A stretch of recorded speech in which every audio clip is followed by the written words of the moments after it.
Welcome back to the Ride Balance podcast. This episode is brought to you by Ride Clean. Ride Clean is an ultra premium polish sealer and wash that you can use on your motorcycle and or car. Ride Clean is simple. Just shake, spray, and wipe. Made in the USA. Visit rideclean.co and use promo code RBPodcast for 15% off. My guest, you've seen him on YouTube and on Instagram, reviewing all the cool parts and accessories we want. He's the founder of VTwinNOW, an online parts and accessory news site. He's based out of Southern California and has been running the website for 8 years and has been a great supporter of Ride Clean. My good friend, Vic Padilla. Here we go.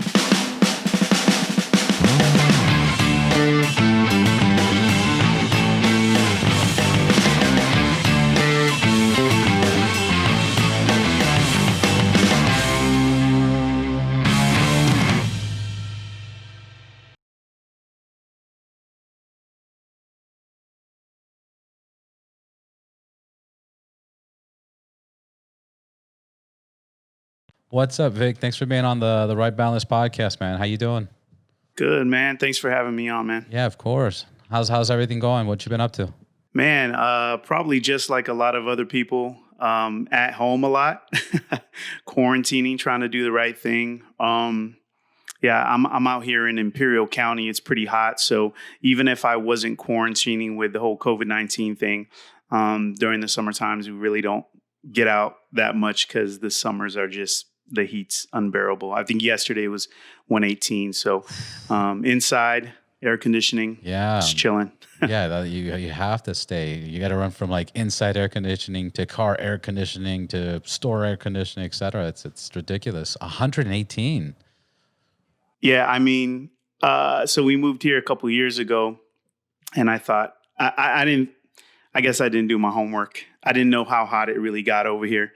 And in the summers are from pretty much like, man, early May or late April all the way to into October, man. And you really don't get that much riding in. I mean, the motorcycle pretty much stays in the garage, just like weeping, calling for you. What are you riding? I have a 2020 Road Glide Special. Yeah, that motor gets hot, huh?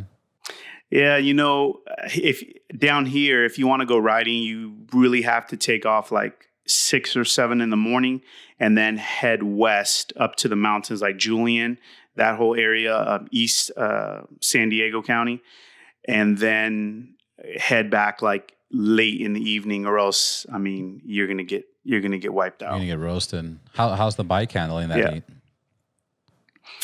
I haven't been doing too much riding in the summertime. I just got it like probably 2 months ago.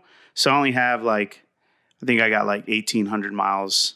But yeah, unfortunately, again, I really don't do too much riding in the summer since I've been down here. So it's kind of a bummer. What made you go with the Road Glide over the Street Glide? Man, you know what? So I've had them all. I've had a Road King. I've had Street Glide. Obviously, Road Glide. I've had a Dyna.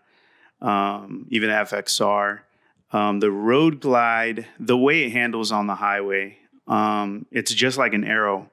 Because the frame, the fixed fairing. The fairing is mounted to. Yeah, I mean, in my opinion, man, that's probably the best American touring bike there is. I mean, can't beat it. Street Glide was nice, but I felt like the fairing was too close. I felt like it was like just too close to me. And, on the Road Glide, it's a lot farther. I mean, you could put your whole hand out and barely be touching like the radio. So I just like having that space. Yeah, I tell people that if you're a little bit taller, go with the Road Glide because your dash is way more in front of you. You have more space. Your bars are a little bit more wider out. Even your leg positioning, you wouldn't think would be that much of a difference, but you actually have a little bit more leg room. I would say easily 2 inches. So if it depends on height, I would always recommend people to go Road Glide. I've owned a Road Glide back in the days. The only thing that kind of drives me crazy between the two is one, when you have a road glide, you know, in LA, you got to split traffic a lot, and that fixed fairing, you're losing that. I mean, I know both width of the Batwing and the road glide are the same, but that maneuvering aspect that you have with the Batwing fairing can manipulate through mirrors, you know, especially if you're going anywhere from like 10, 15, 20 miles per hour, you can maneuver that. That was one thing that I liked. Two, you can wear any helmet on a street glide. You know, if you want to go half, if you want to go like I've been recently started wearing a modular helmet, which we'll talk about because you know, we'll let the listeners know you do a lot of product reviews. Yeah. But what I didn't like about the road glide is when you go with the shorter windshield, you're getting blasted with air. I mean, I love the looks of the road glide, but when you're doing long runs, if you don't put that bigger windshield, you're getting really blasted with air. And that's kind of one of the main reasons I avoided that over the street glide. But now that I picked up the GSA and I use the GSA for longer runs, and now I'm using my street glide for shorter runs, I guess it wouldn't make a difference at this moment. But right, you know, they're all great bikes. And road glide. Yeah, I can see. I never really thought about it when you were talking about lane splitting with the street. Yeah, maneuvering. Because depending on where you're turning your handlebars, your front profile could be a little bit more narrower. So I guess that would work. I never thought about that, but yeah. Yeah, I mean, again, comparing LA to other parts of California, you're not going to have the traffic that we deal with, obviously. I mean, you probably get some traffic, but here it's traffic all the time, even during COVID-19. Oh, yeah, absolutely. How long you been living out there now? So I've been out here for July 1st was 2 years. I got one more year here, Lord willing. And then I think we're going to relocate to San Antonio, Texas. We've been thinking about it for a while. And, you know, my kids are getting older. The oldest one's already out of the house. The twins are about to be seniors in high school. And my wife and I are just looking for a place where not only where we can survive, but where we can thrive financially. Yeah. So, you know, I love California. I'm from Southern California, raised here, but it's time to move on. Yeah, no, I get that. I have a love and hate relationship with California because there's just, I think everybody does, man. Yeah, like I love LA. I love the city. I love the people. I love our little, you know, bullshit downtown. I love everything about it. But then when I travel to somewhere else and come back, I'm like, man, then I look at our roads are fucked up, our buildings are old, and then everything's overpriced. But it's weird. But I'm addicted to it. I can't leave. I'm not at that point where I'm like, you know what, I'll just move to blah, blah, blah. Because I don't know where else I'd want to live. There's actually nowhere else I want to live right now. Yeah, I mean, I feel you 100%. Man, growing up, you know, Latino here in Southern California, like just the whole culture, lowriders, just the food, the music, everything. I love Southern California. I think for us, just as prior, like we owned a home in North County, San Diego, and then we sold it, and we tried to build, and we just quickly figured out that was going to end up being more expensive than just buying outright. And then once we sold the house, paid off some, you know, college loans and stuff like that, and we thought about buying again. And the housing market is just, you know, everybody thought after the crash, you know, it would go up, and it has its cycles where it goes up and down.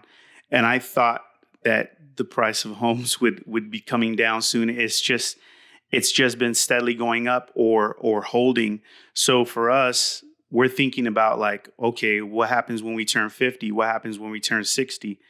We don't want to be renting for the rest of our life. You know what I mean? So I think for us, it's definitely not necessarily about the culture. It's more about just, man, what makes the most financial sense. You know, we've got some other family members that have been kind of heading out of California into Texas too. So when we go there, we won't be alone. There'll be some some of my cousins have kind of moved out there I know too. what you're saying, brother. I mean, I literally seen like little mansions, 5,000 square feet with swimming pools for Yeah. $399. Like, Yeah. I mean, it's nuts. It's nuts. I, Yep. And now, I mean, does anything exist for under 400? no. Probably like, Yeah, no, my wife and I are also looking into houses, and even we looked into Arizona, and that is a dream. Yeah. Like you are surrounded by nothing, but it's great. It's great to see the prices of what you can get for your money. It's amazing. Anywhere in the U.S. Some people always ask me about like some kind of business consulting or investing, and I always tell them this story that I met this owner of a local casino, and this guy was like, I go, where outside of the casino, where do you invest? He was married to one of the people from the casino, so I go, where do you invest Right. your money? He says real estate, and I said, but fuck, man, California's so expensive. He goes, no, bro, I don't invest in California. I invest in Tennessee. I invest in Texas. I buy houses throughout the whole U.S., Robert. I don't Yep. spend more than $80,000 on some of these houses that he gets. And he always gets them next to military bases and has a management company run it. And he'll buy a house. He told me, he showed me, bought a place for $70,000 in Tennessee by a military base. And he gets the management company. The people that are based there for 2-3 years will rent it out. It pays his mortgage. The management company takes their 10, 15%, whatever they take. And that's what he does. He's like, I own my house in California, but investment wise, everything else is outside.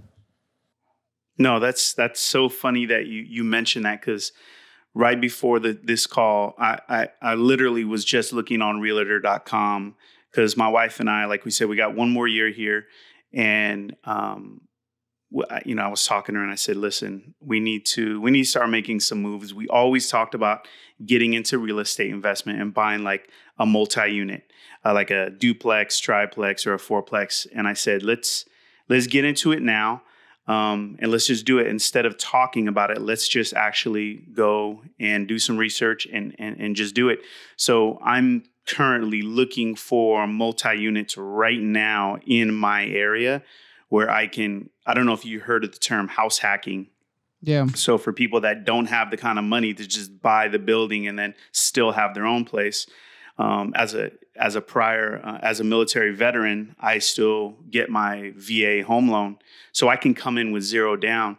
And a lot of people don't know this, but yeah, you can actually buy up to a 4-unit building place with your VA home loan, zero down. So what we will do is we will try to find like a duplex or a triplex, come in zero money down, live in one of the units while we rent the other 2 or 3 units out.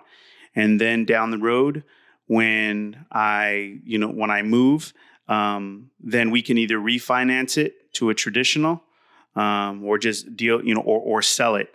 But that's definitely the route my wife and I are going to be taking in this next decade. I really want to get busy with the real estate investing through the small multi-units. Yeah, of course, you got to do it. So, I mean, that's the American dream. Smart, man. It's the American dream. Let's introduce you to the listeners. How would you introduce yourself? How can we find you? And let's get into what you do. Yeah, definitely. So my name is Vic Padilla. I'm the founder of VTwinNOW. The website is basically, it's a news platform, and we focus on just like parts and accessories, in riding gear and things of that nature. So we're not really about the motorcycle culture per se. We're really focused just on like a lot of the new great products that come out, like it almost seems like weekly for the V-twin market. The website used to be known as a couple different things. When I first started out, I think it was called the Bagger Blog. It used to be called My Road Glide before I kind of knew what I was going to be doing with the whole website thing. But it's called VTwinNOW. And we have, we're on the website. We have the whole social media, Facebook, Instagram, Twitter. And it's VTwinNOW.com. .com. Nice. And Yep. and fuck, man, what a great time to be in that industry, because the amount of products that exist today is insane. You know, I've had a conversation previously when I was GM at Harley back in 2007, 2008. There wasn't this many aftermarket parts. Now everybody's manufacturing. Can we talk about some of your favorites? Yeah, absolutely. Just kind of to piggyback about what you're saying about, it seems like the market, it just has so many products. You're absolutely right.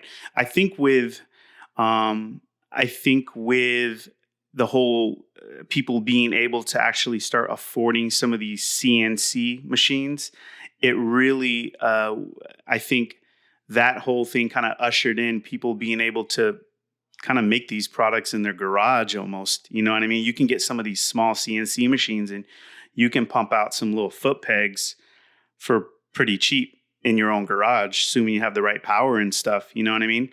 And I think it's a beautiful thing when just the everyday Joe Blow can have a vision about something and then put it on a computer and then, you know, within, you know, an hour, have a really cool product that he can sell on the web directly to consumers. So yeah, some of my favorite products, man. I really like the stuff from Lucky Dave's. I love what he's doing. He has a very interesting story. So he's a good friend of mine, Dave, from Lucky Dave's. And I like the stuff that, I love the seats by Saddleman. I like the stuff that Kraus is doing.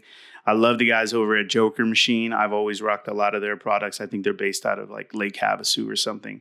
I think they have a really nice collection of, of CNC aluminum parts that are really good quality. Right. So, I mean, there's really too many to name, man. There's just so many people doing really good work. It's never ending. What have you done to your bike? What have you done? What companies have you used to personally fix up? Yeah. So keep in mind, again, this is kind of a newer bike, so I haven't been able to do too much to it.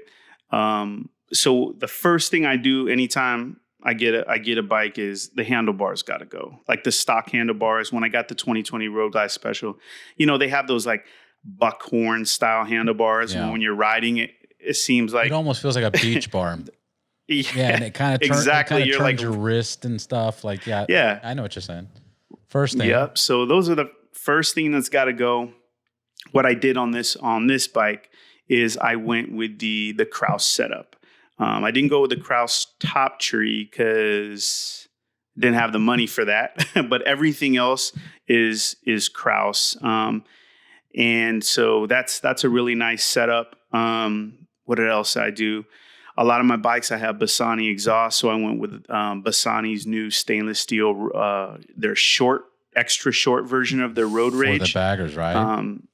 Yeah, for the baggers, stainless steel. What are they calling that on there? They're calling it the Road Rage Short or Road Rage Bag? Well, so yeah, they have 3 different variants now for the baggers. They have like the full length Road Rage pipe, which goes, you know, to the end of the saddlebags, just a little bit past it. Then they have like their mid-length one. And then they have a new one that they came out with earlier this year, which it kind of goes, it stops at the very beginning of the bag. You know, I don't know if you've kind of been keeping track, but a lot of, this whole performance bagger craze, you've been seeing like shorter and shorter 2-in-1 pipes on these bikes. You know, TBR has a short one. I forgot what they call theirs. Turnout. The end. Yeah, it kicks out a little bit. I think Bassani kind of took note of that, some other companies. And, you know, Bassani came out with their own kind of the version of that. And that's the one I have on my bike. Then I got, I always go with Dynajet. Right. I got I used to go with Power Commanders. Then somebody put me onto the Power Vision. So I have that mounted on my handlebars and I can kind of see everything that's going on. And then I got a Lucky Dave seat. I always have Lucky Dave seats on there. And some people might be like, oh, you know, he's close to Dave or he knows. The reality is, people don't understand is, and the way my site works is like companies send me products. Yeah. Right. So Dave has always shown support for me since day one. Bassani has always shown me support from day one. So anytime they come out with new products, they shoot them out to me. You know what I mean? I understand that, but and just, this is between you and me only, right? No, I'm kidding. Everybody's listening. Nah. But just talk really quiet. Yeah. I'll whisper this. Yeah. Does that, realistically, you only review the product you get. You don't really compare it to anything else, right? Right. So if you guys, what I was trying to get to is you're not putting any other company down other than the company you're just reviewing. Sorry. Right. So people that follow the YouTube channel and watch the videos that I do, because there's kind of two halves to VTwinNOW. You have the news site where just people send me press releases. Boom, I just put them on there, right? The other side is people send me products and I do video features on them. And I think there's a difference between a video feature on a product and a video review on a product. A video review, you're telling people not only about the product, but you're saying what you like and what you hate, not necessarily hate, but what you don't like about the product, right? You're right, what you dislike about a product. I don't really do that. One is I don't really have the time, as somebody that works a 9 to 5, I don't have the time to review tons and tons of products. Because for any of you guys who've watched the videos, I try to put a lot of quality into these videos. So I'm using, a 4K camera. I have all these different lenses where I get really up close to the product. So I try to make high quality videos, and those things take a lot of time. If I were to just review every single thing people sent me, either my wife would leave me because she'd just be seeing the back of my head at the computer. It just wouldn't work. So the way it really works is I keep my pulse on kind of what's out there, what I like, what I would put on my bike, and kind of like what I could see some of my other buddies put on their bike. And then I contact that company and I say, hey, here's the deal. Here's my websites. Here's my followers. Here are the quality of videos that I put together. Are you interested in letting me do a video feature on your product? Now, I'm already contacting you because I already like your product. I've already done my research, and I'd love to share all of that knowledge with my viewers, right? My followers. So a company can then say, nah, bro, go kick sand, or they could say, absolutely, sure, we'd love to have you cover the product. So when I get that product, I've already kind of done my homework, and all I'm doing is sharing my excitement about that product with everyone else. Yeah. So that's what I do. A lot of other guys, they'll pretty much, there's some people that would just review everything. I never felt good trashing another product. If I did down the road, if I was able to do this full time, as far as like reviewing, I think what I would do is in those cases, I would probably contact the company up front before I actually record and say, hey, this is the deal, man. I tested your product out and I'm seeing a bunch of flaws in it, things that I don't like. Are you sure you want me to go through with this? Because, like they say, once it's on the internet, it's on the internet forever unless you pull it down, right? So that's why I've kind of chosen to just do video features on stuff that I would put on my own bike and I could see other people. You know what I mean? You ever build anybody's bike with the experience you have? No, I haven't. I mean, that would actually be fun. I think once I get settled, I think once I get settled, if we end up going to Texas, and I get a big enough garage where I can put multiple lifts, I would love to be able to do that for like close buddies and stuff. I love if they let me. I love the fact that you said multiple lifts. One for your bike and the other one for the guests. Oh yeah. Oh, well, in my garage now, I actually just sold my second lift, but I usually always have 2 lifts on there. Yeah, and that's my wife rides as well. She has a Road King. A 2015 Road King. So very nice. If she needs work on her bike, I can have it on that lift. And then if I'm doing videos or stuff, I need a lift for my own bike. And two, man, I hurt my lower back when I was in the military, and so I can't be like laying on my back, like bending down, wrenching on my bike anymore, man. My back, like after 5 minutes, it'll just go out on me. So I need to be like sitting on a stool with the bike lifted up in the air. That's the only way I can do it now. Well, it looks like a viejo. So it looks un viejito, no? Un anciano. How old are you, brother? So, bro, I'm 41. But I feel like I'm older. That's young as hell, man. Yeah, Robert is older. You were talking about like your older one already. He's out of the house. The other ones are going to be seniors. Oh, man. Come on. Yeah, bro. I started at 12 years old. Holy shit. Yeah, so, the typical Latino. Yeah. No, I know. Exactly. We beat up our bodies when we're young, and then we pay for it around this age. Then we pay for it. So, yeah, man, having two lifts is...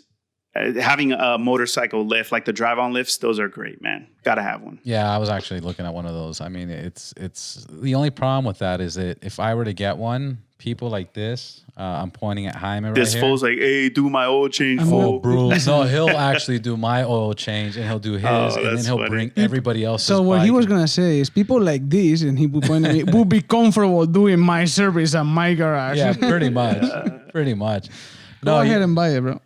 Yeah, you should do the Jaime move, man. This guy, like, we're talking about customizing other people's bikes. Jaime loves spending other people's money and customizing their bike, which is so crazy. I mean, you don't have to because you get products to review, right? But every time I want to check out a product, I just have to convince a friend to buy it. So he can test it. So they buy it and I customize it, and then I was like, hey, how do you like that? Yeah, which is cool, which a lot of times it works out because he's done so much research on it that he'll be like, hey, you got to try this product out. I don't know if I want to get it yet. And then that person will buy it. And most of the times it's good enough that we keep it. Yeah. But every now and then we buy a product that's like, fuck, why did I get this? I live through them. And then he gets the better one. It's like, good one. Yeah. Good move, brother. Yeah. Yeah. You use them as the little science experiment. That's smart. Yeah. But, another aspect to the whole having the lifts in your garage is, man, I don't know about you, but to me, there's nothing better than chilling on a Friday night or a Saturday night, listening to some music in the garage while you're wrenching on your bike, or even just cleaning it, and you have your buddies over and they have their bikes over, and you're like tinkering around with their bikes. I mean, that's a dope weekend. That's a dope Friday night. You know what I mean? I enjoy that. It's very relaxing. Barbecuing. Yeah, exactly. You have some hamburgers or hot dogs or carne asada or something on the grill, just chilling. The dog chilling right next to you. Man, that's I love that stuff. That's funny because a lot of us agree with you. The friends, barbecue, wrenching on the bike, having some beers. Jaime wrenching on the bike. Jaime wrenching on the bike. And it's like it's those simple things in life that are amazing. And then women just like, they want to go to a strip club and they want to go out. Like, no, baby, like I want to just be in my garage. That's it. Like that's what life's about. Yeah. So how do you manage that with your moves? Because one of the things that is holding me in LA is that now for the last 3 years I've managed to make friends, and now my wife is like, let's move to Orange County, and I was like, nope. I'm not going anywhere. Yeah.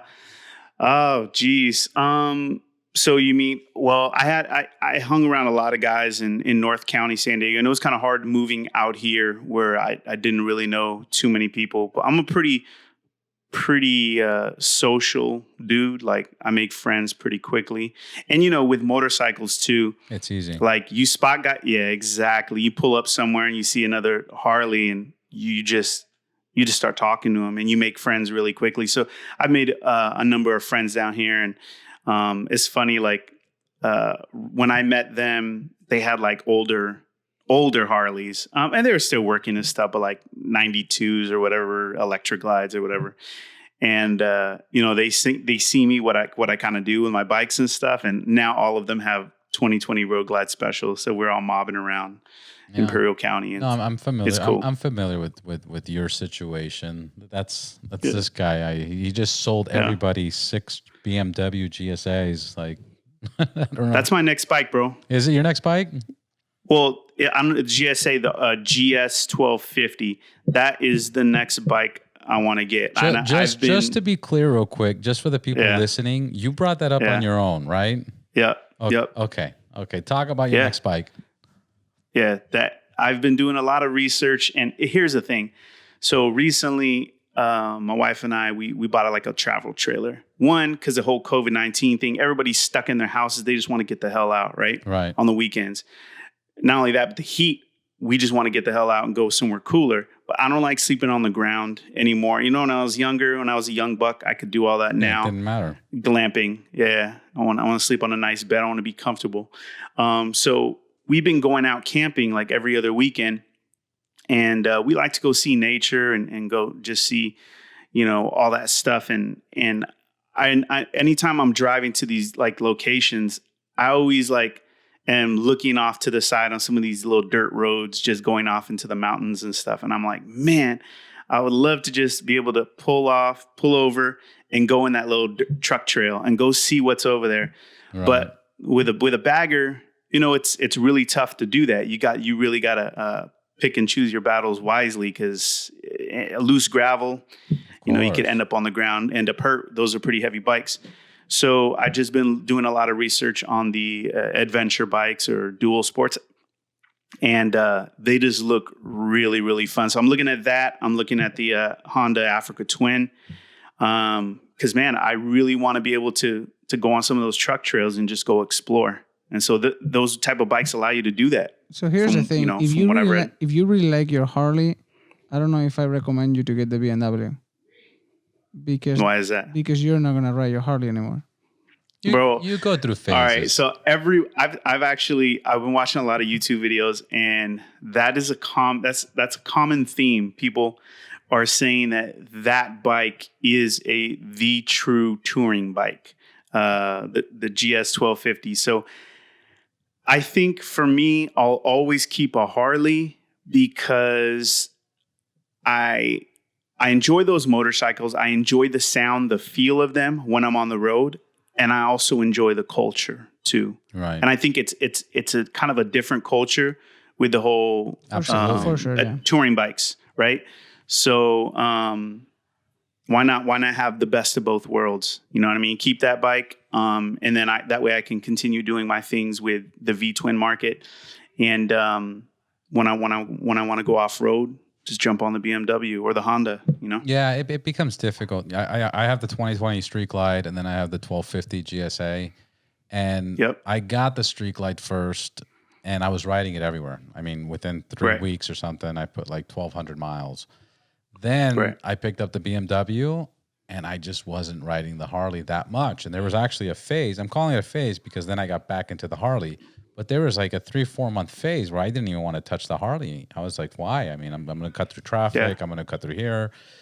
And then with the BMW, there's just certain fun stuff to do. Like sometimes I'd go to Huntington Park and there's all the semi trucks in the way.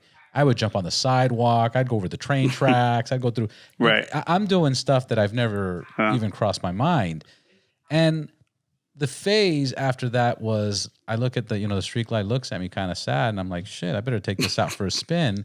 And it takes me out for a good time too, you know? And obviously, when I'm on the Street Glide, everybody's like, cool bike. That is a cool looking bike.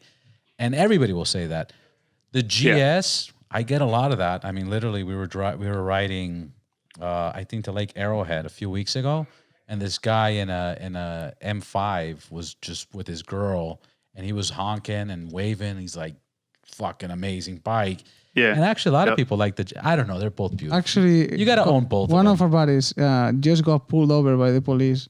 And when they got out of the car, they were like, oh, we just wanted to see your bike and what you've done to it. No, are you serious? Colin? That guy. Both bikes are beautiful, man. I think there's something about the lines on a Harley Davidson, man. And when you crack that throttle, especially if you got the right exhaust, that's what I'm nothing missing. beats it. Nothing beats it.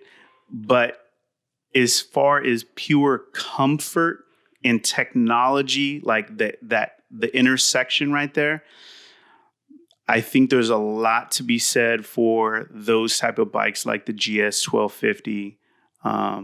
They're just, man, they're I've heard nothing but good things about those. So they're beasts. Yeah, like I said, man, you just because you jump on, a BMW doesn't mean you got to ditch your Harley. You know, Right. if you're in a financial position to keep your Harley Davidson, I say keep your Harley Davidson. And there's a time and place for everything.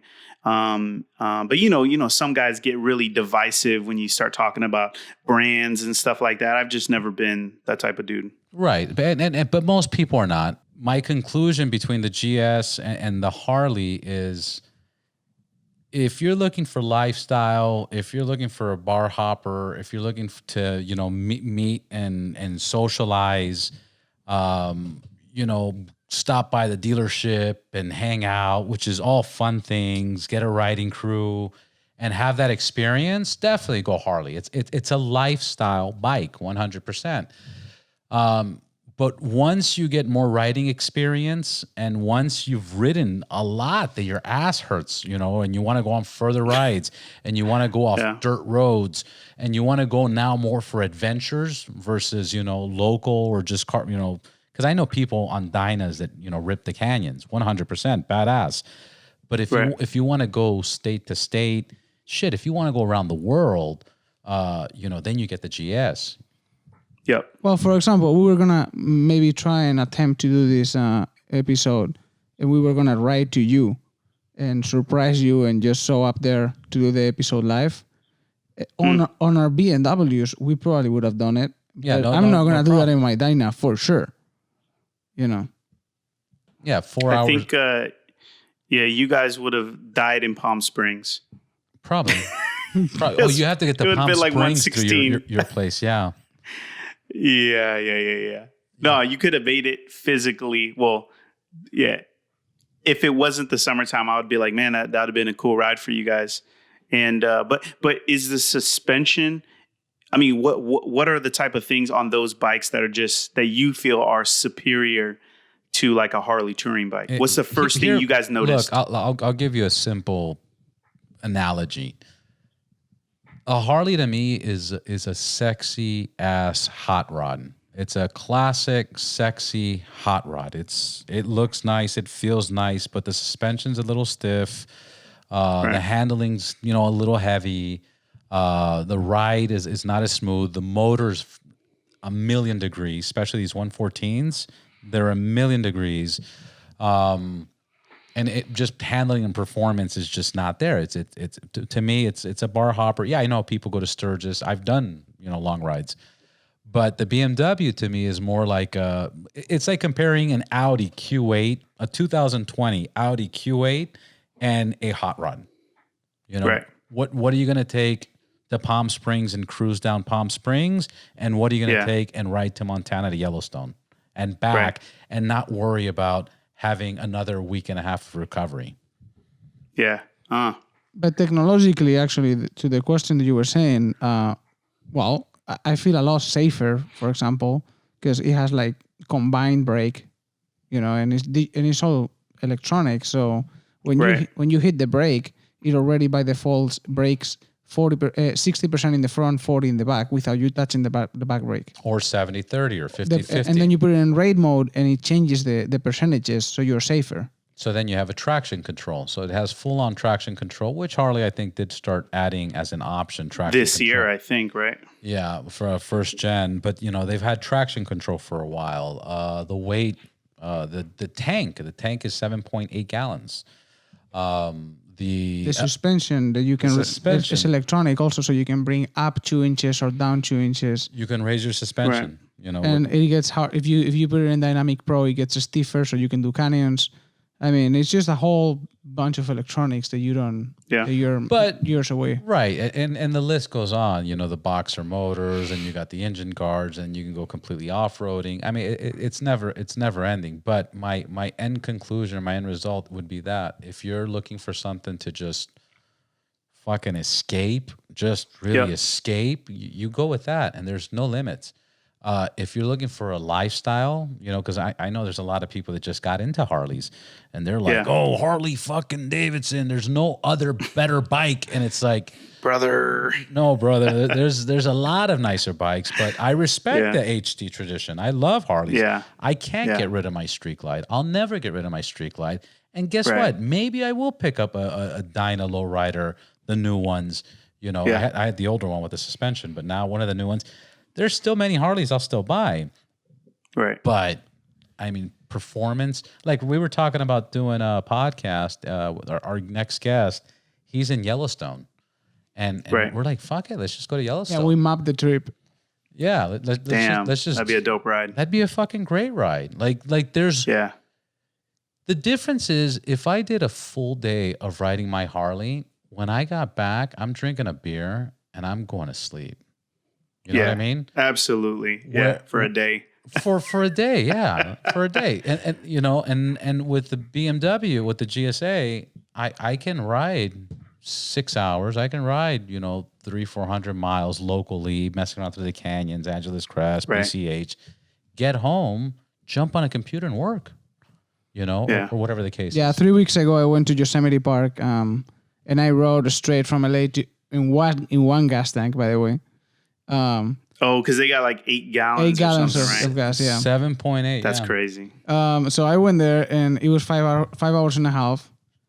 And when I got there, the first thing I did is get on my bike and go to a restaurant and keep riding. Wow, that's impressive. Which with my Dyna, which I also have, I would do 2. You'd be beat up. Yeah, I would do 2 hours and go home. Yeah, and I know there's a lot of people listening saying, "Oh, you'd get beat up on a Dyna because you're a pussy," but it has nothing to do with it. I've done 1,000 miles in one day, and you're like, well, right? It has nothing to do with it. If you're while they're riding, sipping their latte, right? If you're riding as long as we've all been riding, you just get there's just certain comforts that fuck it, it's more comfortable. How long have you been riding?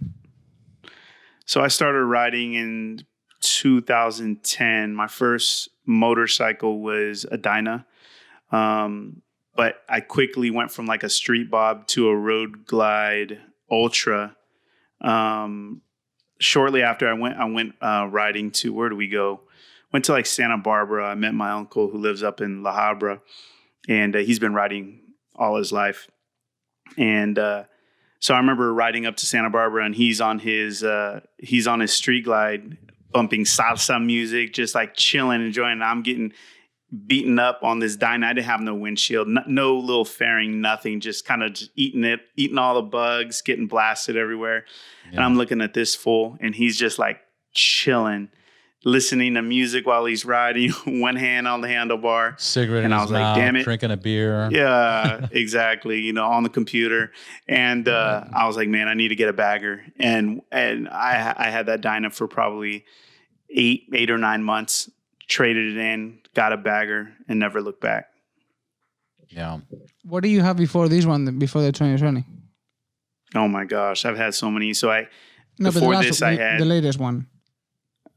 Oh, so yeah, before the 2020, I had a 2015 Road King, which I murdered out.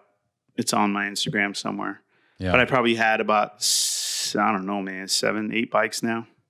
Yeah, because I was going to ask you, because one of the things that we discuss a lot is rear suspension on the baggers. Which one is your favorite rear suspension? Yeah, have you changed your suspension yet? You know what? I haven't too much. I mean, one time I did a video feature on this company out in the East Coast, is it JL Suspension?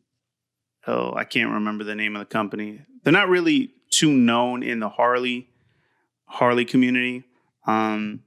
But I've done that, and then I think that's pretty much it, man. I haven't really done too many rear suspensions. I've used progressive suspension, their Ford cartridges, a number of times on my different bikes, but I haven't really messed with too many rear suspensions.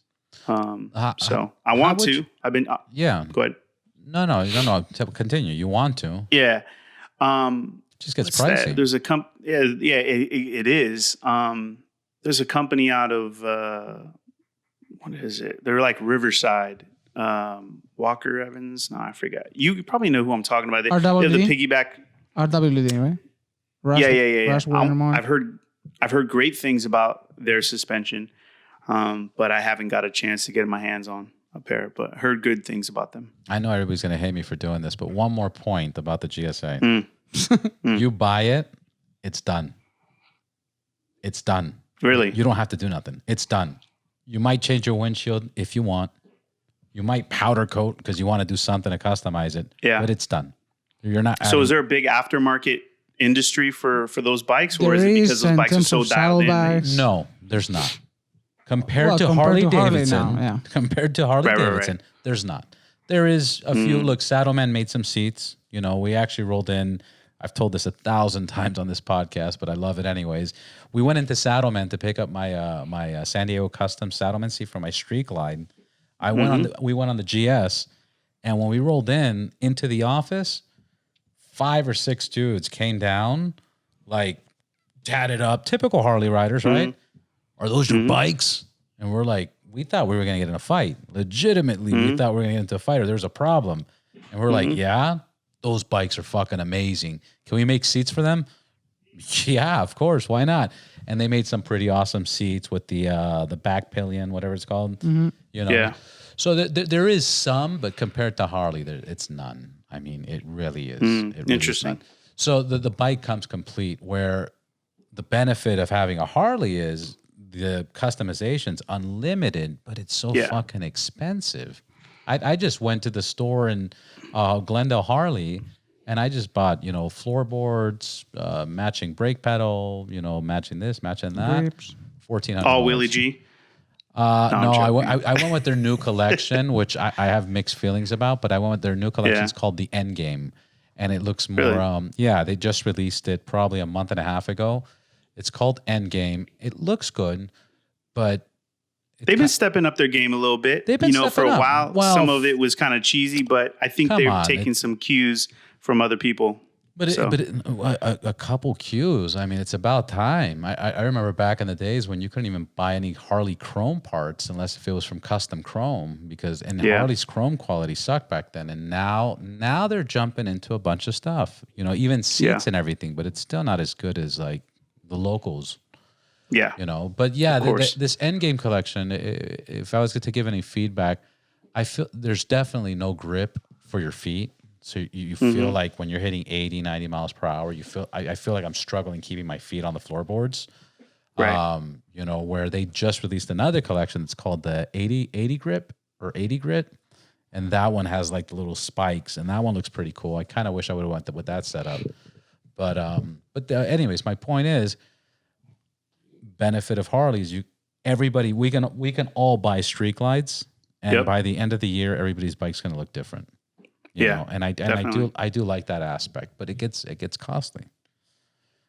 Oh yeah, and that's it's funny because kind of coming back to VTwinNOW, that's the main reason why I started this whole thing. I mean, originally when I started back in like 2011, 2010 maybe, it was I would buy a couple parts for my bike. I didn't even have the mirrorless cameras or any of the audio gear, video gear, all that. I just had like a little GoPro, and I was just buying a few little pieces for my bike that I thought were cool, and I kind of wanted to tell other people my experience with the part.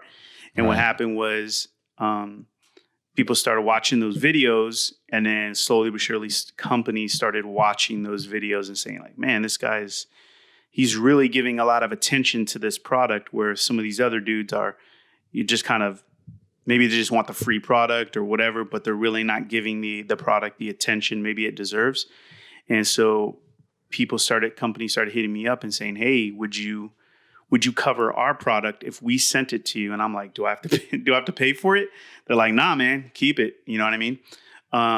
So originally, man, that's how it started. And, I work a 9-to-5 job, and one of the things that I've always tried to do was really to not spend the money I make from my work on my hobby for my motorcycle, right? I never want to take food off my kids' plate just so I can have a cool looking bike, right? So this is kind of like my hustle. This is kind of like what I do to get my bike to look the way I want. And I put a lot of long hours, and I've spent thousands and thousands of dollars on lighting, video, the computers, just so that people can take it seriously. And it's worked out. People say like, oh man, you're lucky you get all this stuff for free. And I'm like, bro, for free is if I was sitting on my hands and not doing anything. There's definitely a barter that happens when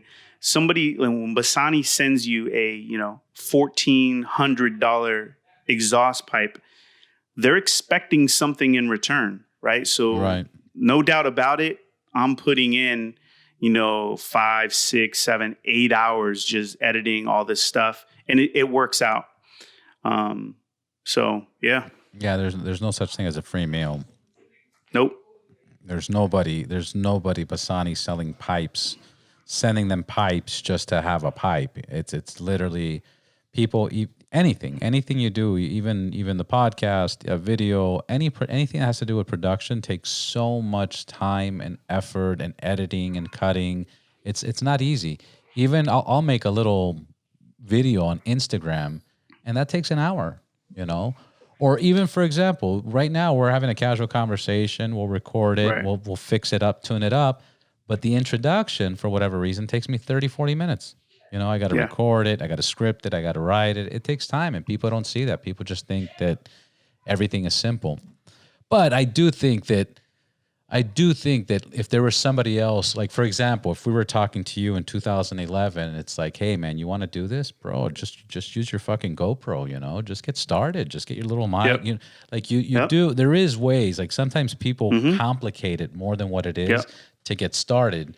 And as long as your message and the research and your delivery is right, then you're fine. That's guess what?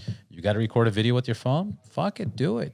Especially now, phone quality is amazing nowadays. So absolutely. How do you manage your friends? Because I'm sure that your friends will come and say, "Hey man, do you get anything? Can I get one of these for free too?" and stuff like that. They ask you for free stuff. I think when you meet new people, sometimes that happens. Sometimes, but I'm sure that happens also with new people, but also with your closer friends. But the closer friends, I think when they say that, it's more in jest because they know what the deal is. A lot of the guys have been to my studio. They've seen the cameras. They've seen the DJI Ronin, stabilizers. And so I think a lot of times they'll kind of poke fun at it, like, hey, why don't you give me an exhaust too? And I'm like, all right, cool, slide me 1,500. You know what I mean? But so I think they're saying it in jest, but every once in a while, I kind of, unfortunately, I feel like I do need to kind of educate them a little bit as to the reality, because with this whole social media influencer thing that's going on now, I think companies have become jaded a little bit because there's so many people calling themselves influencers and stuff, and they kind of get a bad taste. Like, everybody just is hitting me up for free stuff. So then when you have genuine guys like me who are putting hours and hours and hours into something and trying to be as professional as possible and trying to give you kind of a return on your investment, when guys like me show up and say, hey, I saw your product, here's who I am, I'd really love to give it some shine. Sometimes you get blown off, just like some of these little new jack kids that just came out of the woodwork, that are maybe do a couple cool wheelies and stuff. And that's all they're going to give you. Like, you know what I mean? So I understand why companies kind of get salty a little bit. And it kind of makes guys like me, like what we're doing, a little bit more difficult, just because now everybody can pick up a camera, everybody can show the part real quick, and then they think that there's some worth there when, man, it takes time, it takes effort.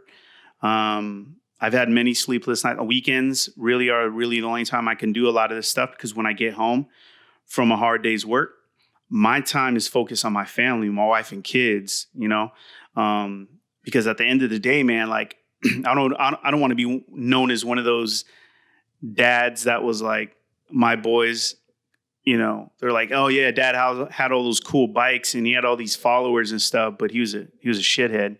Like, he didn't pay no attention. He was never around for us. He's always looking at the computer. People don't understand that kind of stuff. So it's interesting times, man. It's very interesting times. I think there's different. I believe there's different categories of social media. You know, you gave the example of the guy popping a willy, and that's all you get, versus a person doing their research and talking about a product, about the pros and cons and what situation it would be good for, et cetera, et cetera, et cetera. I think those are two different categories in the sense of the guy popping the willy is, you know what it is? It's almost like a quality versus quantity kind of ordeal. You know, because the guys doing the stunts, you know, they seem to usually have more followers and they have, you know, more requests and they're going to shows, some of them. And yeah, they're going to do a stunt. And after they do a stunt, they're going to mention a product. And that's as far as it goes, where the quality of what you're doing and other people like you're doing is you're breaking it down. You're giving people a situation, you're giving them a solution. And I think that's the difference that people look at. You know? Yeah, absolutely. And one thing I will say right off the bat, though, because I can already, the wheels are spinning. I can already hear people that are listening to this and saying like, oh man, this dude is, let me first say this, that there are dudes that are killing it right now with the whole, and these guys are athletes, guys like Sea Bear Stunts. Like these dudes are straight killing it.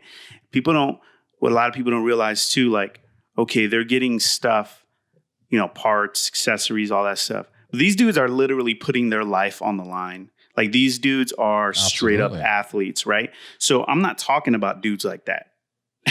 You know what I mean? I'm talking about, of course. That's the traditional sponsoring for an athlete, right? Rob Carpenter definitely deserves all his parts for free if he gets them, or I don't even know if he gets them or not. But you know, that guy is risking his life since we were checking it out before. Look at some of these people's social media. They've been around since 2013, 2012 when Instagram was out. No, I'm not even trying. I didn't say, just to clarify, you're right, because people twist this shit around.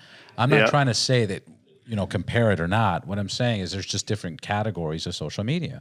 You know? Yeah, and I think the reality too is what happens, because this is what happens with me. Like I might see some of these athletes on their motorcycles, like doing stuff.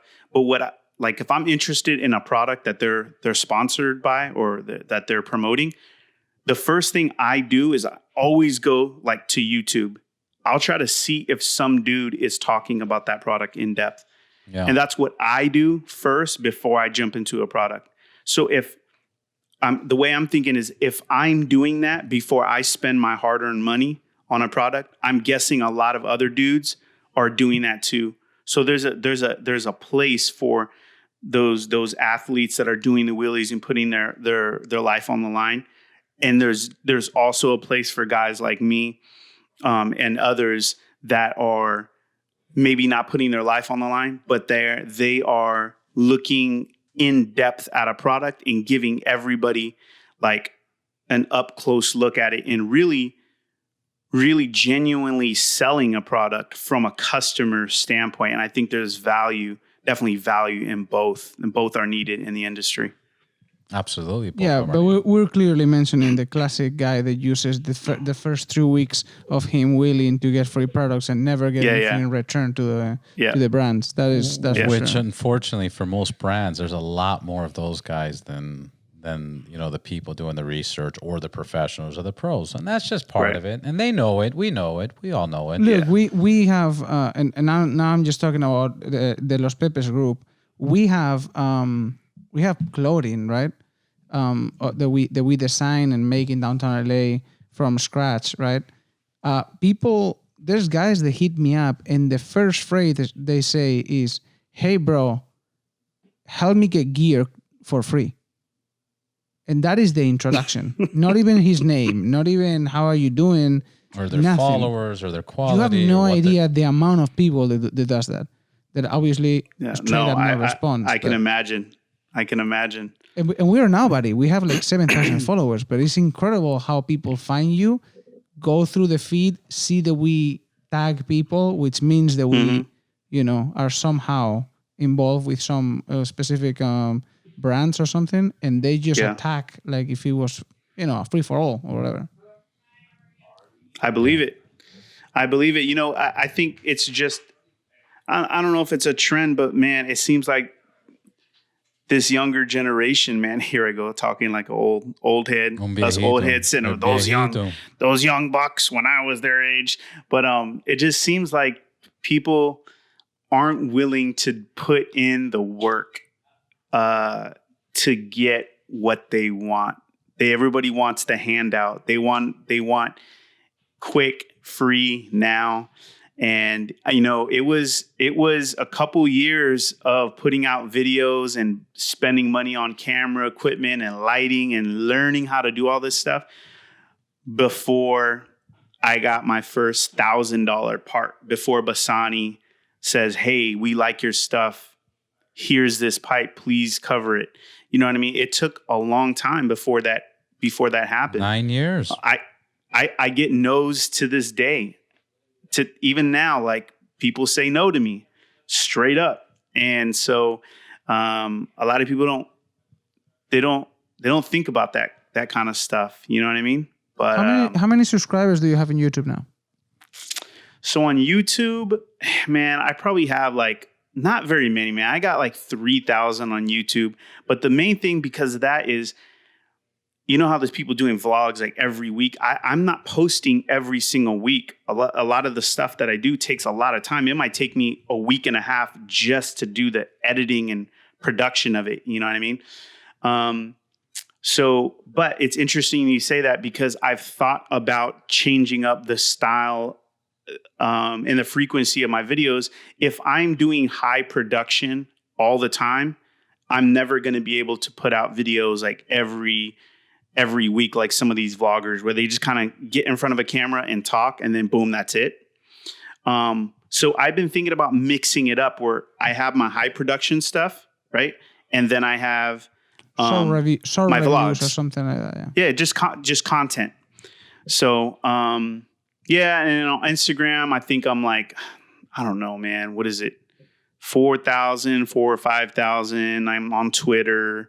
And then I have the website, and I should be keeping track more of the stats on the website, but I really don't go in the back end that much. You know, the website's interesting because people aren't visiting, at least from the way I see it, people aren't visiting websites as much as they did back in the day. It's like everybody gets their media from apps, right? And social from media. Phone.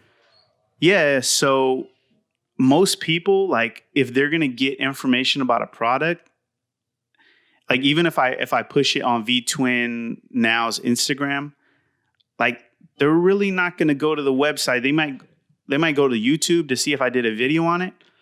But I asked the question a while back, I think about a year or so ago, and people were like, nah, man, like, I'm just getting my stuff from my phone, my social media.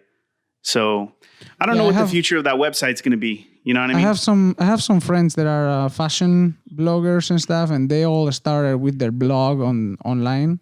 And it's been a year since most of them are transitioning. And I'm talking about people that have like 1 million followers, 700,000 about fashion, and they're just transitioning to full on Instagram. And now with Instagram TV, the same. I mean, I would totally. This is just me from my experience of seeing how phones and the development of the iPhone and apps and blah blah blah. I think from the first phones, from the Trios, the Blackberries, iPhones.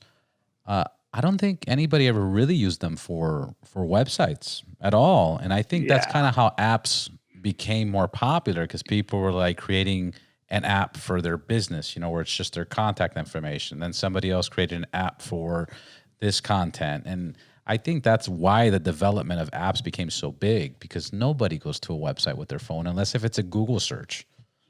Yeah. So one of the things I did about a year and a half ago is I moved away from a traditional website, like a WordPress website where it has a content management system on the back, to what's known as I think it's a WPA. So my new website looks and operates like an app. Like if you go to VTwinNOW.com and you visit it from your phone, Right. It looks like a web app, and it's built.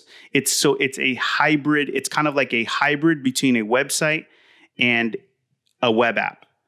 And the cool thing is, when you first visit it, it gives you a prompt. You can actually download it to your phone, and it'll have like a little icon. So I can do interesting things on my website. I can push out text messages. Like right now, I can send a message right now to everybody on my website who's signed up. They'll get a text message that says, "Hey, Vic's on with Ride Boundless podcast," and they can get it like immediately. I can push that out. He's like, really? That's very cool, So I can do cool stuff like that. Really? Yeah. No, because we haven't launched it yet. We're gonna end this call now. Don't. Yeah. So really, I found myself like saying like, how do I keep up with technology? And most people aren't visiting these websites because it looks like the phone version of them looks different than the desktop versions. Of course. So I said, instead of fighting against technology, I'm just going to go with the flow and embrace it. And so that's why if you visit my website on an iPad, on a phone, it looks just like if you downloaded an app from Apple, what is their Apple Store or whatever. So yeah, just trying to keep up with technology, man, but it moves so quickly. You know what I mean? Yeah, it moves very quickly. I was just talking about how somebody was telling me, you use Facebook? That's for old people. I was like, what? I'm old. I didn't get that agenda, and they're like, yeah, because you're old. Exactly. Yeah. Yeah, I always make fun of Robert. And I was like, I thought that the line between young and old was way farther away from me. But now that I met you, now I see that we're not that far apart. He doesn't use TikTok, so I don't think he's that much. No, you have one video. I have 3 videos, and I watch every single younger person ranting.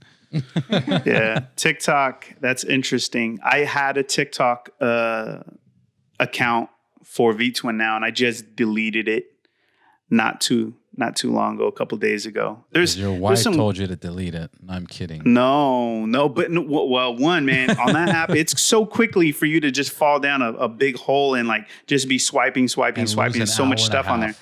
Oh, yeah, it was one time where I did that, and then somebody popped up, and it was like someone from TikTok, and they're like, "Hey, we noticed you've been." I don't know if you guys have seen that. They have like a little ad that says, "We noticed you've been swiping for quite a long time. Why don't you take a break?" And I was like, "Holy crap!" Wow, that was a long time. I've never got it, and I'm there a lot, bro. I don't know how long I was on there, but after that, I was like, "Man, I'm wasting so much time. I could be like trying to find a new property right now to invest in. I could be recording a video that I owe for Lucky Dave's, or shoot, was it Fueling just sent me some new stuff. Like I could be more productive. But I recently just deleted it. 1, because it's a time suck. 2, I don't know if it really works for the type of stuff that I'm doing, pushing products like necessarily. Right. And 3, with my background a little bit, I'm very conscious about net security, things of that nature. And China, it's owned by a Chinese company. And so there's some privacy issues going on where I don't think the company is keeping it 100 with the American people. No, actually in America, they're about to ban it. And make the company to restart their policies until they can launch again in America. Yeah. Well, social media influencers on TikTok are losing their damn mind right now. Like, oh my God, I need to get a real job now. No. Yeah, there's so Where am many. I going to shake my butt? Yesterday, I had 3 million followers, and today I'm nobody. I'm nobody. Yeah, exactly. So I really am conscious about that type of stuff. So I was like, I'm going to take it off my phone. So my kids still got it, and they still veg out on that thing, but it's not for me, bro. No, it's fun. It's a game. It's competition. It's a game. It's funny. Yeah. There's entertainment, but it is time wasting. I don't see how there's going to be any business for us, marketing wise. I mean, obviously they're targeting a whole new audience that has nothing to do with us yet. Right. I think Instagram has been the strongest. Snapchat for a minute was doing really good. I went to one of those, what's this guy's name? the influencer does speeches. Gary V? The guy that wears the glasses, has the books behind them and the fancy cars. Oh yeah, What's the his dude, name? yeah, in the garage where it had the library behind him. I can't remember his name. Anyways, I went to one of his. I know who things, you're talking about. and fuck, I really can't remember his name. But he was here in Hollywood, and I went to one of his, speeches and stuff, Seminars or whatever. Yeah. seminars, and he was saying that Snapchat is going to be the future of marketing and social media and blah blah blah, and everybody's going towards it. And then I remember that the Kardashians said, "I'm over Snapchat. I don't like it anymore," and a bunch of people deleted the app, and ever since then, it's whatever.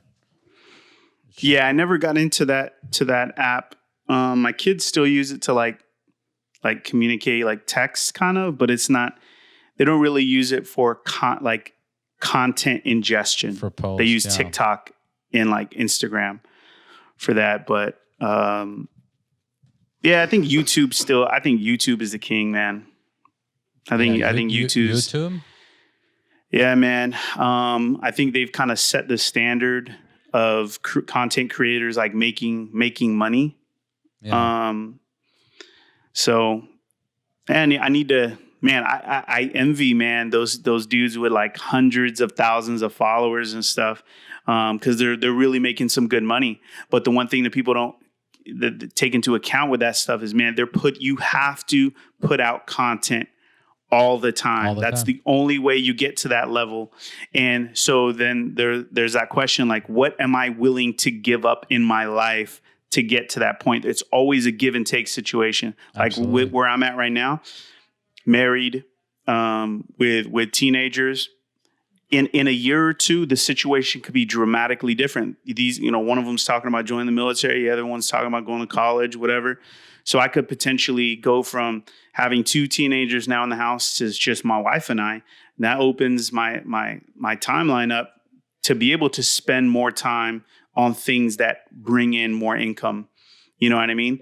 But at this, where I'm at now, where I was, for the past 7 or 8 years, I wasn't willing to give up time with my family in order to get those 200,000 subscribers. You know what I mean? But some people are, and some people don't have kids. Some people aren't in that position. So it's just, man, like where are you at in life? What are you willing to give up to get to position A, position B? So. All right, I'm going to put you on the spot right now because this is recorded and we're going to always refer to this. Right now you're doing a video every what? How often? Man, I try to do at least one a month, but this month I might be able to knock out 2 or 3. Okay. So I got some stuff that are cooking that I'm working on right now. All right, so we're going to hold you accountable. Yeah. All right. You're going to do 3 videos this month? I'm going to try to do, when is it? It's the 13th. So we got 2 weeks. I'll try to do 2. One this week and one next week before the end of July. And then from there, you're going to try, we're going to step up your game a little bit. Yeah. You got to do what? You think you do 2 to 3 a month? I'd like to be able to do 3 a month. I think that's reasonable. Like a week and a half, every week and a half. Yeah, I think that's reasonable. Okay, because people are going to be looking for it. Yeah. People are going to be looking for it. So we're going to have you commit to that fool's a liar. Videos. Yeah, that's one of the things that from the beginning when we started, I always I'm a psychopath in terms of consistency. Well, I made up a word. Consistency. So Robert and I were discussing how many episodes do we have a week, and I was like 5. Let's do 5 a week. Oh my gosh! Like 5, I don't think you know what you're talking about. So let's just start with 1 a week. I was like, let's just record. That's good, bro. 1 a week. If you could do 1 YouTube video a week, 1 podcast a week, that's killing it. But you guys know it takes planning. Oh yeah, you can't just wing it. Yeah. And not just that, and the same for you. I'm sure it takes some time, and it doesn't depend on you always to see how long is it going to take for the part to come. You have to deal with the guy, with whoever you're getting the parts from, and you can't control when are they going to send it to you, when you're going to receive it. and all that stuff. The same with us. We take some time to find the right people that we want to actually talk to. Well, one, it's we got to find the people. Two, they got to commit. Three, they have to show up. And there's people that, they get busy, they didn't put in their calendar, your schedules change. So we're completely always relying on other people. We're close to episode 20, 21, and there's been weeks where, Jaime will throw it in my face, be like, bro, we're 3 days away from failing. We're 2 days away from failing. We're 1 day away from failing, and then it hasn't got there yet. Yeah. It hasn't got to 1 day. It got to 2 days. Yes. It got to 2 days, but then all of a sudden we had 6 episodes, Yeah. So, but it's a struggle. But the point is you got to commit to something, and you got to push yourself because, you're right. Some people don't have kids, but some people have more kids. Some people don't have a full-time job, but some people have 2 full-time jobs. And people that are going to commit and make it happen, they execute, they make their plan, they commit to something, they do it. And you and I know, well, I don't know, but that you could probably do 3 instead of one a month. Oh, yeah. 1 a month is your minimum requirement. So that means you're living up to minimum expectations of what you're trying to deliver. But if you boost that up to 3, shit, like you just said, your content is what people are looking for. Last week, because we've been being continuous, I'm happy to say we got to position number 60 in the United States in the automotive industry of podcast.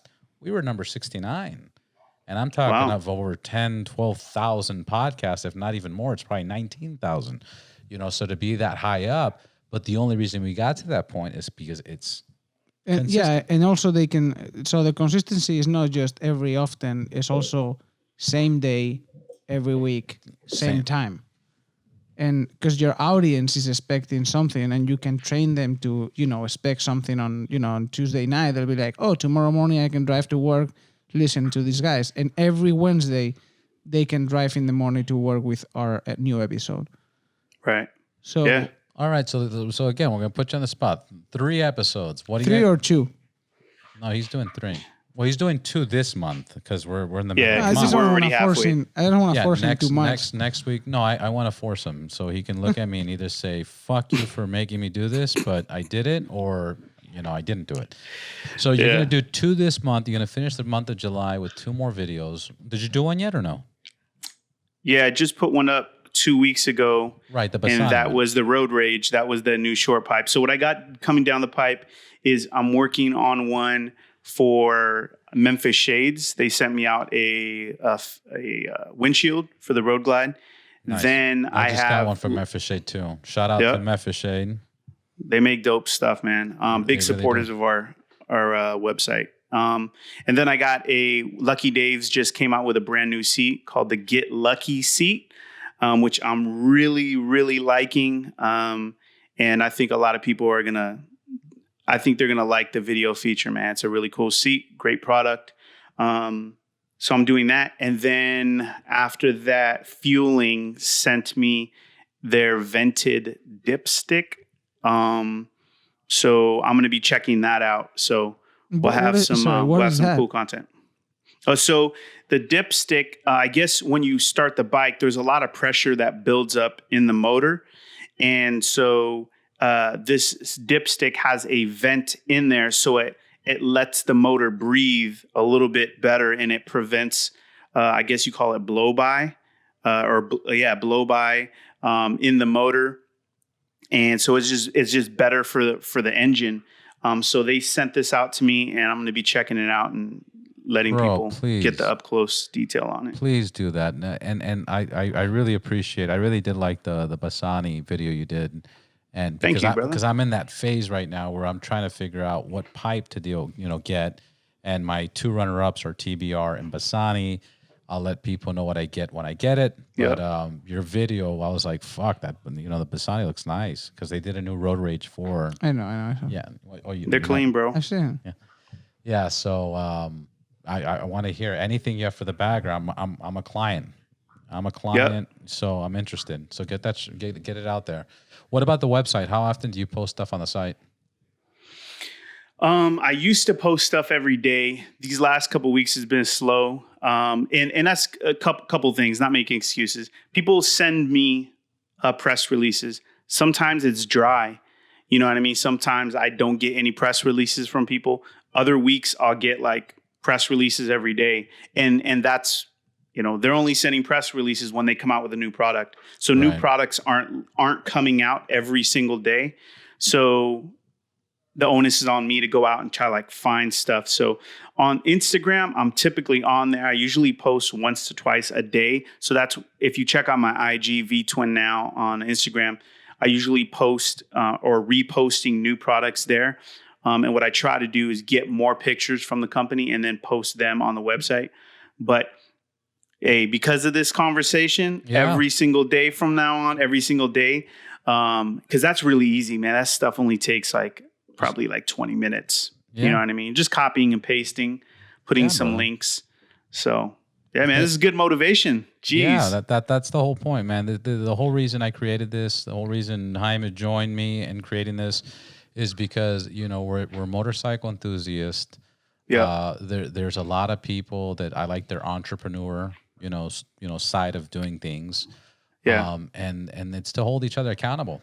That's all it's been. I mean, that I was kind of doing this before the podcast just with friends, but now this is at a whole new level, and it's an honor to talk to people like you and see. You were the motorcycle Tony Robbins for them. Damn right, damn right.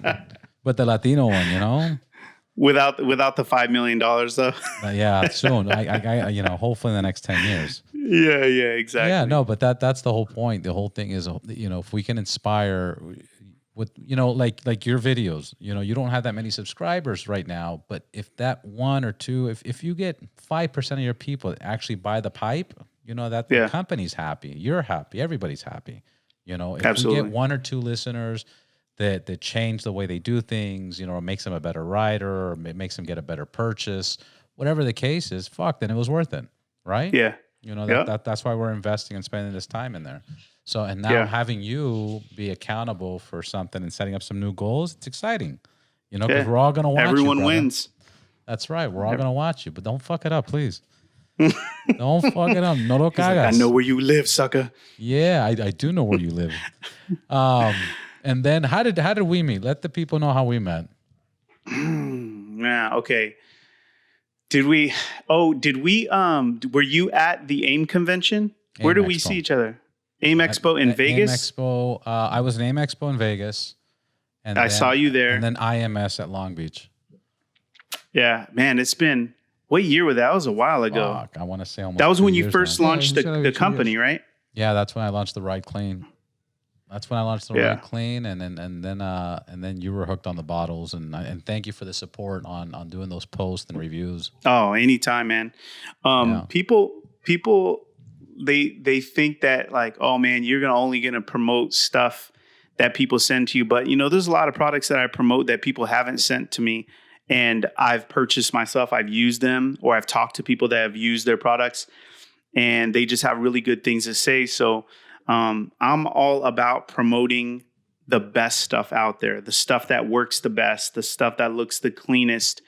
Because man, in the V-twin industry, there's a lot of crap out there. There's a lot of cheap crap out there, and so yeah, man, I'm just trying to promote the best in the industry because they deserve it. They put a lot of hard work into their development, research, and design, and guys like like I said, I can't say enough good things about my man Dave, Lucky Dave's. I've known that dude when I was loaning him money, man, when he you know what I mean? When it was rough, man. When he was in it, you know what I mean? And to see that dude like kill it now, house, car, beautiful family, successful, own like big warehouse, like rags to riches right there. I love seeing people win like that. That came from the bottom. You know what I mean? I actually came by the other day, Lucky Dave's warehouse. Yeah, in Oceanside? In Oceanside, yeah. And I thought it was like, because you call sometimes and Dave would pick up the phone. Yeah. A year and a half ago, I called once and he picked up the phone. And so that's what I thought. It was like the guy is like operating from his garage or something. And then I went just a couple of weeks ago, in the weekend of 4th of July, and I went there and I was like blown away by how it's a big giant it is. warehouse. And even being COVID, they had enough people there to. Yep. There was one guy that was like receiving orders and shipping, and another guy was just there working. I don't know what. I mean, lucky Dave. Exactly. Right. Oh, Bro, exactly. That's your age joke. It's so funny because it was definitely nothing lucky about his situation. But I know he's gonna hear this podcast. He's gonna be like, "Bro, you never lent me no money." I'm like, I did lend you some money. Remember that one time? Gave you that cheeseburger? No, I'll cut it out. I cut it out. No, I'm gonna keep that part. Yeah. No. He's helped me out too. So, but he's I like seeing stories like that of guys that started with nothing. I mean, he literally started out of a garage, and I've seen him progress in his business to now where he's a force to be reckoned with. And it's not just him. There's hundreds of other people in his situation that started in the VTwin industry, and that's why I love this industry, because if you have a good idea and you have the hard work, you can succeed. You can succeed. And it's kind of like the American dream. In the VTwin industry, you can see people kind of live out that American dream. That's what's dope about it. Yeah, there's the reason you're here, the reason I'm here, the reason why Jaime and I met, the reason Los Pepes, the reason a lot Ride Clean exists is because the VTwin community, they're loyal. Yeah. They're very loyal, and they see the value on the stuff that we do. And that's why we're able to do this and enjoy it and have fun and bullshit and talk and because of the community. So and that's one thing that Harley has very strong. They have a very strong community. Yeah, absolutely. So cool, brother. Hey, one more time, let everybody know where they can find you. And then one more time, what are you committing to? Cool. So the website is VTwinNOW.com. Our YouTube, if you just type in VTwinNOW for Instagram, Twitter, Facebook, YouTube, you'll find us. We try to post stuff daily, depending on the different platform. We do a lot of cool videos, and because of this podcast, you will start seeing more content posted frequently. And if you guys want to get in touch with us, just hit up the website. We have a contact page on that, or you can just DM me. You can DM me on any of the social media platforms. It's a one-man show. So I know a lot of times in the videos I say we, but it's kind of like we, the business, the people. Yeah, but it's all me right now, bro. Hopefully down the road that changes. I would love to grow and maybe have some employees when the income starts rolling in. But right now it's just me hustling, bro. Good job, bro. I'm proud of you, man. Thank you. Of you. Yeah, really nice I love what you man. guys are doing, man. You guys are killing it, man. I love what you guys are doing as well. Thank you, bro. Let's support each other, man. Anything you need, Definitely. let me know, and we'll do this again. Cool, man. Good talking with you guys. You too, Yeah, brother. you too, man. Bye. All right. Bye. And that's a wrap for this episode. Thank you, everybody, for listening to the Ride Boundless podcast. Make sure to like, follow, and subscribe. More importantly, share. If you know anybody that's in the motorcycle or car industry or is a fanatic or whatever the case is, let them know about this podcast. Sharing is caring. If you've already subscribed, thank you. If you haven't, make sure to do it. Until next week, ride safe, ride hard, ride boundless.